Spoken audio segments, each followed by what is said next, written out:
ఉన్నట్టే మీరు కూడా ఒక శాసనసభ్యులుగా ఉన్నారు కాబట్టి మీరు కూడా మీకు మీరు తిట్టుకున్నట్టే తప్ప నన్ను అవమానించినట్టు నేనైతే భావిస్తలేను.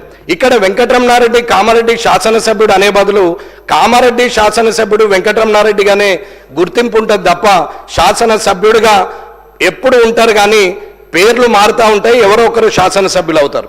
కానీ ఇవాళ నేను కనీసం 84 ప్రశ్నలు ఈ శాసనసభలో ఇక్కడ నేను ప్రశ్నలు ఇవ్వడం జరిగింది. దానికి సుమారు 8 మట్టుకే నాకు రిప్లై ఇవ్వడం జరిగింది. అంటే 84లో 8 పోతే 76 ప్రశ్నలకు ఇప్పటికి సమాధానం రాలేదు. ఇది శాసనసభ పరిస్థితి.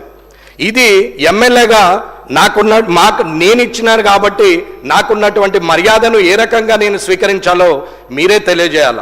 ఇకపోతే రైట్ ఇన్ఫర్మేషన్ యాక్ట్ ప్రకారంగా మీరు ఇస్తలేరని చెప్పి నేను రైట్ ఇన్ఫర్మేషన్ యాక్ట్లో సుమారు 86 ప్రశ్నలు ఇస్తే ఒక్కొక్క ప్రశ్నకు ఒక్కొక్క విధంగా ఇచ్చారు. ఎగ్జాంపుల్ హెల్త్ డిపార్ట్మెంట్ను తీసుకుందాం. రైట్ ఇన్ఫర్మేషన్ యాక్ట్లో ఇస్తే ఇక్కడ మంత్రి గారు ఉంటే శాసనసభ వ్యవహారాల మంత్రి గారు అయితే చూస్తున్నారు కాబట్టి చెప్తున్నాను, ఇక్కడున్న అందరు మంత్రులు కూడా గమనించాల్సిన అవసరం ఉంది, తోటి శాసనసభ్యులు కూడా గమనించాల్సిన అవసరం ఉంది. ఈ పరిస్థితి రేపు మీకు రావచ్చు, నాకు రావచ్చు, పక్కనున్న వారికి రావచ్చు, ఎవరికైనా రావచ్చు. కానీ ఆ పరిస్థితి వచ్చినప్పుడు బాధపడే కన్నా ఇటువంటి ప్రాక్టీస్ను మానేయడం మంచిదని అంటున్నాం.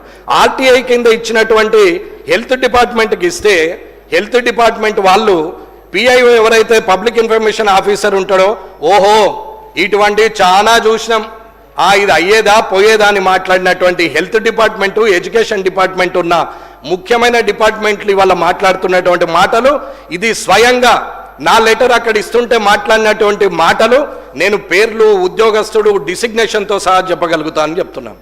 ఇది మంచి పద్ధతి కాదు అధికారులకు అని చెప్తున్నాం.